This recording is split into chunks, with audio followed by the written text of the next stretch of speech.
Hey, what's up, everyone?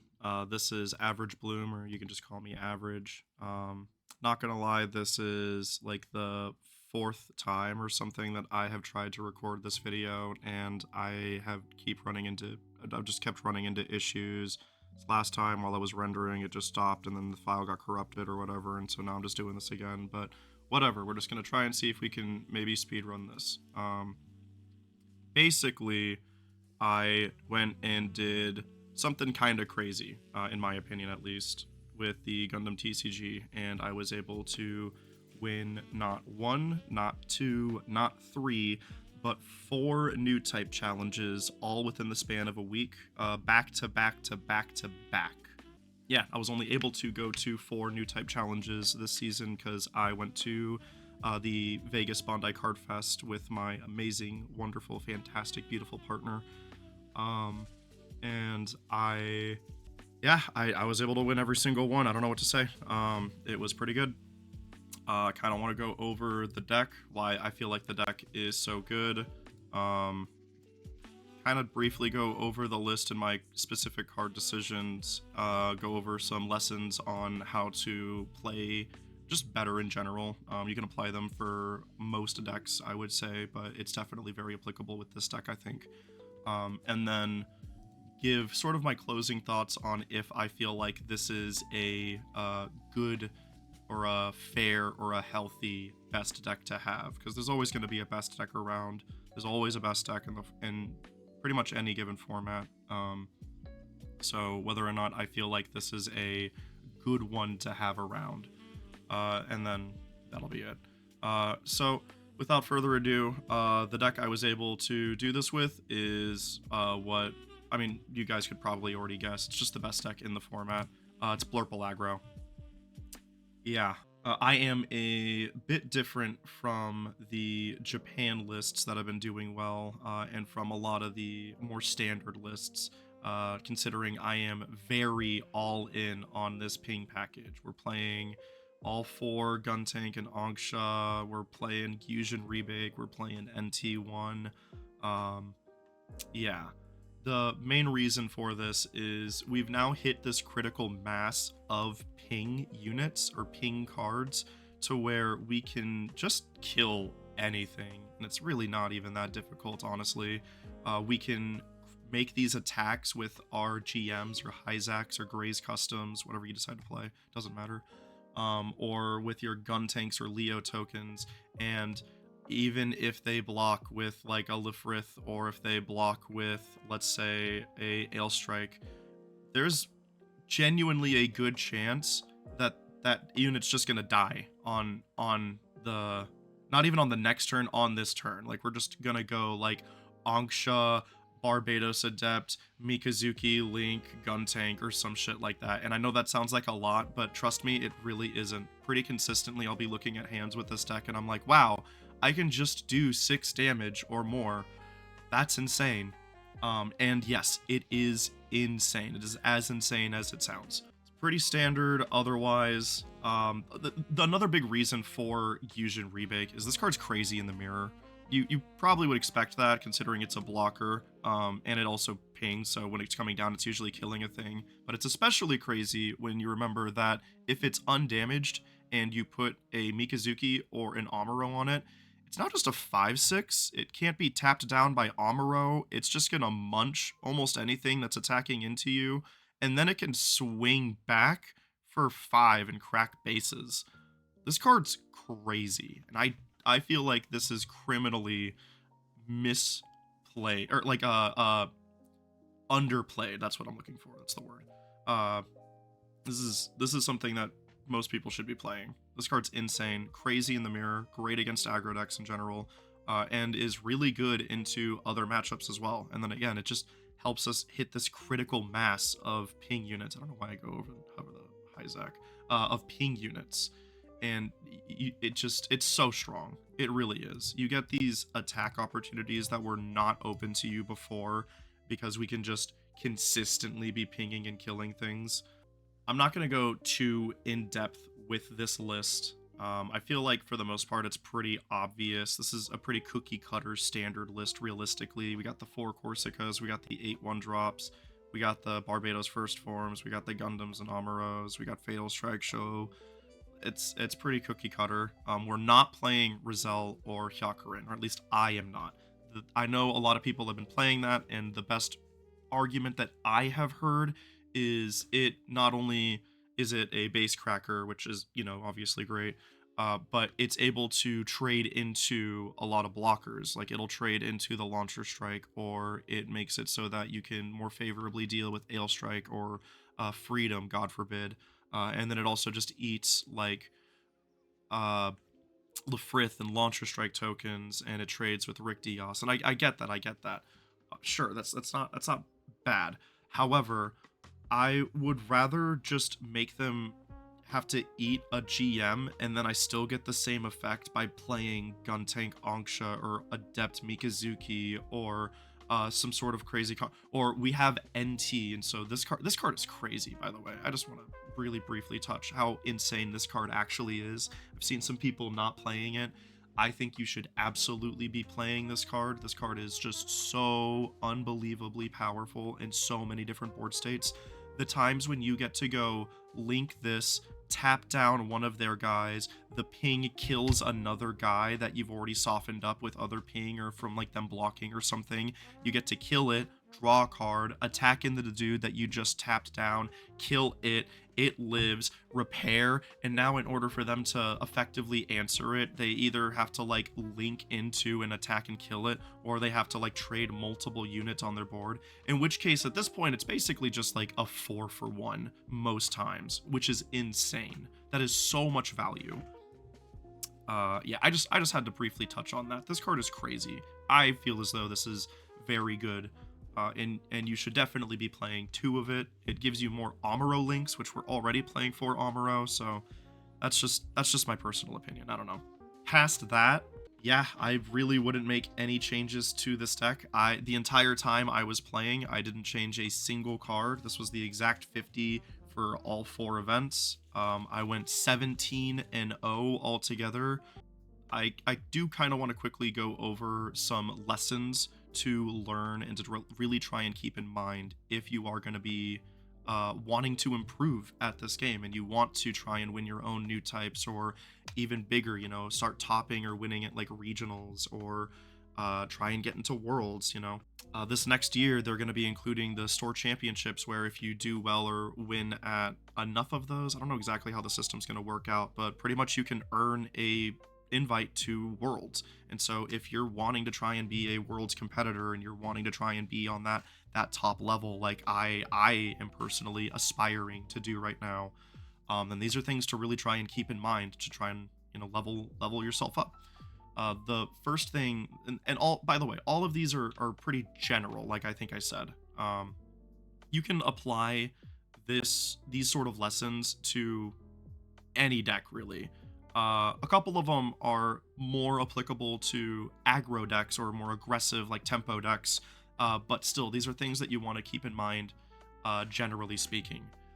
The first thing is knowing when it is correct to attack and when it is correct to not attack. And I put a lot more emphasis on that not attacking, because there's a lot of times where it's not actually correct for you to be swinging in and getting in a chip shot with the guy. It's actually better for you to try and build up multiple units and hit a large swing where you can grip like 3 or 4 shield or something like that in a go. An example of when you should not be attacking is, let's say it is the early game, turn 2, you go double 1-drop, you play GM Hyzak or some sort of combination, or Gray's Custom, and then turn 3, you play Corsica base. Well, on that board state, you absolutely should not be attacking with the GM and the Hyzak and cracking the EX base. This is not going to be a favorable exchange for you most times, because now your 2 guys are open to being attacked from some sort of an early link. They can ping your units themselves with their own gun tanks or Ankshas or what have you. This is just not a good thing to be doing. You're not getting a lot of value out of it. You're putting your units at risk, and this EX base was going to be cracked anyways by the Tall Goose token that you just made. And so you would rather just see what it is that the opponent does, and then the next turn do a larger swing, get more value out of it, and then at that point, even though your units are at risk to being attacked or being removed, it's not as much of a problem because they've effectively already gotten their value. You've gotten a card out from them. You've gotten the shield, you know? Whereas before, your 2 units, the 2 attacks, only got the EX base. It's really not all that great. Generally speaking, that's how you want to try and position that board state or yourself in that situation. Don't attack with your early 2/2s like that if it's going to be an unfavorable exchange or there's the chance for it to become an unfavorable exchange. This is something that has done me incredibly well. Another lesson to try and keep in mind is if you have determined that it is correct for you to attack with your units this turn, like you've looked over the board state, you've thought about what it is that they could have in hand and stuff, you've thought about what it is that they could burst out of shields, and you've come to the conclusion that yes, you should be attacking and you should be aggressive in hitting their shield, then do the attacks before you play out any other additional units. I cannot even tell you just how bad it feels when you play out your Barbados first form, you attack with like your Leo token or your gun tank or GM or whatever it is that you have, and then they burst out like a Battle of Aces or an improved technique or a close combat or something like that, and now your Barbados first form that you were hoping to be able to maybe get value out of next turn, it's just dead for free. You just lost that. It is so bad. It feels terrible. Don't do that. Yeah, just generally speaking, try and play your units out after attacks if you have determined that attacking is correct. Because remember, there are times where you don't want to be attacking. Like, for instance, if the possibility of the opponent getting a burst pilot means that you're now in a much worse position. So like, let's say you attack, they burst a Kira, and now they get to go play Ailstrike, link Kira, bounce a dude, or like bounce your token, attack into the dude you attacked with, kill it for free, and now you have to deal with this Ailstrike because it's a blocker, it's just going to eat more things, or it's just going to keep attacking and destroy. Like, this is a problem. You don't want to put yourself into that position. That's how you start losing your grip on games and then losing those games. So really keep in mind when it is that you should be attacking, and then what things your opponent could be getting if you did attack into them. Another thing, again, all of these are very general lessons, but things that I try and keep very heavily in mind. You're not always going to get the nuts. Not every hand is going to be double 1-drop Corsica Amuro Gundam. That's a small percentage of games, and you should not be mulliganing hands that could be serviceable otherwise to try and find those nut draws or to try and get those sort of things. You need to learn how to play bad hands. It sounds bad, it sounds weird, and it might sound also obvious, because, you know, sometimes you are just going to be given bad hands. You've already mulliganed, you draw into Show of Resolve, Barbados Adept, Gyujin, Gundam Anksha, or like a Fatal Strike or something like that, and you're just not doing shit for like the first 3-4 turns of the game, really. And you know what? That sucks, and sometimes you're gonna be in that position. So if you're given hands that are like a Adept Link, a 1-drop, a Gundam, and then like a Fatal Strike or something, honestly, I would keep that hand. You got something that you can play early on, you have a Link unit, you have like a Fatal Strike. Like, these types of hands that, you know, seem kind of slow or like kind of mid. These are the types of hands that are just almost always improved by cards in a general sense. Like, oh, I've drawn my Amuro or I've drawn a Corsica, man, this hand is way the fuck better now. Or, oh, I drew another 1-drop, man, I'm so much more aggressive now. Or, ooh, I drew a Gundam, cool, I have like a pretty good mid game here where I can like have this out, it can eat something, like these are the types of hands that are just improved by cards. When you look and you see hands that, generally speaking, can just be improved by cards, like just drawing cards, because we're going to be drawing cards every single turn, those are hands I'll just typically keep. Like, it might not be a snap keep, but yeah, it'll work. It'll do the job. I think the entire time that I was playing at the new types, I mulliganed maybe once. I'm not even kidding there. And it wasn't like I had the nuts every single time. Far from it. I think I actually had the stone cold nuts of like double 1-drop Corsica Amuro Gundam once in all of those 17 matches. But you don't need the nuts to win the game. You just need to play smart and know how to maximize the value out of your cards. And you know what? Sometimes you need to get a little lucky, but that's every single card game ever. Like, there is always an amount of luck that is required in order for you to do well or to be able to get there. Sometimes you just need to play to your outs and play to getting a little lucky. Lastly, and this one might sound a little bit stupid or a little bit weird or obvious, this is something that I've had to really keep in mind. Part of it is because I like to try and play optimal games. I don't like seeing like obvious misplays or things happening. It's just not something that's satisfying to me.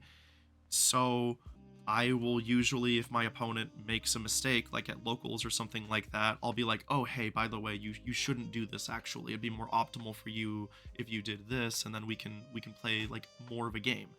Unfortunately, when you're playing on the more competitive level and you're playing for prizing and for things like, you know, multiple hundreds of dollar cards, you don't want that really to happen. You actually need to allow your opponents to make mistakes.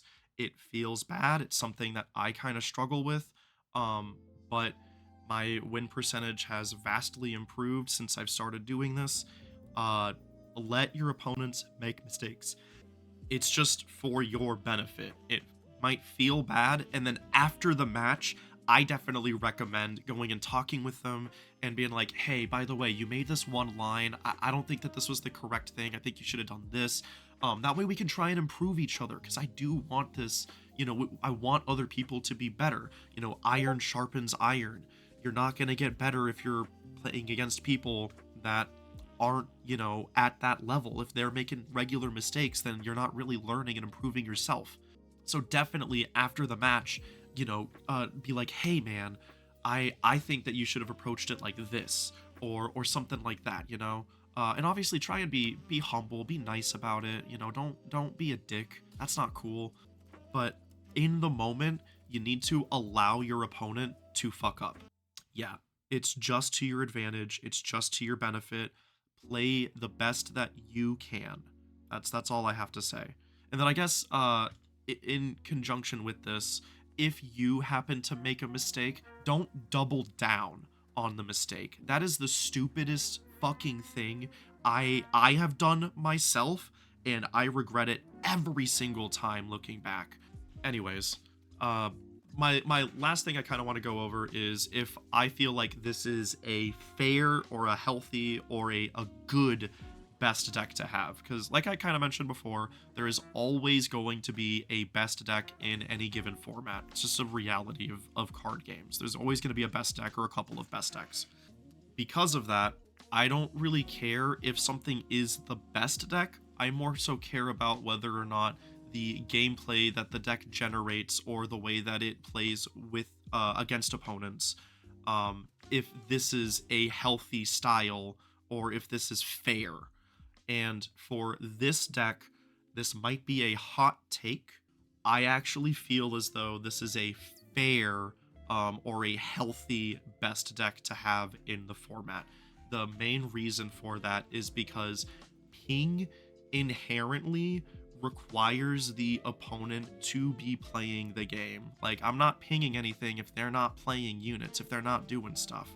I just find that the way that this interacts and plays the game and plays with the opponent is on a very fair axis. I think that this style of deck is good. I think that things that promote more just playing to the board and making the opponent have to like play and interact, and I'm interacting as well. These are just some of the best games. These are some of my favorite games. I love interacting and doing things with the opponent. This is a two-player game, guys. Like come on here. Let's be real. That's how I feel. That's sort of my closing thoughts. Play this deck. I wouldn't change a single card. I didn't change a single card the entire time. I think this list is fantastic. And this is genuinely, I think, what I'm just going to be rocking for like regular events for the rest of this format. Just because I find it fun. I find it interactive. It's the type of gameplay I enjoy. And I mean, shit, you know, winning does feel good. I'm not going to lie. You know, it's fun to win. So that's my thoughts. That's how I feel about it. Play this deck. This format's really good, I think, right now. I'm excited for new cards, though, and for shakeups. Hopefully we can get some more interesting things going on, or we can get some innovations. Oh, I guess one last thing I should go over. If you want to try and beat this deck, I genuinely think that this version is like the best for the mirror, because we can just like steal the tempo against their aggressive draws with all the ping that we have, and we have the blocker. But if you don't want to play Blurple, I think that red-white with the burst package and the blockers is the right way to go against attacking this archetype. I think that when you are able to play to the board and also make it so that them attacking your shields is risky and scary for them, I think this is just optimal. I think this is the best way to go about it. Yeah. Red-white, I think, is great. I think it's a very solid deck. Also, green-white's still good. You can still totally wing 0. Like, that's still insane. A lot of things. Granted, this version is less impacted, I will say, because we have, like, the Gyujin and the NTs, and so we can actually play through wing 0 pretty handedly. But, yeah, wing 0 is still a hell of a drug, bro. That card's insane, so... that's just my thoughts. I'm done. I hope everyone enjoyed the video. Thank you so much. Thank you for listening. Thanks for watching. I hope you enjoy the deck. Hope you enjoyed listening to me just kind of rambling. Yeah, have a good one. Peace.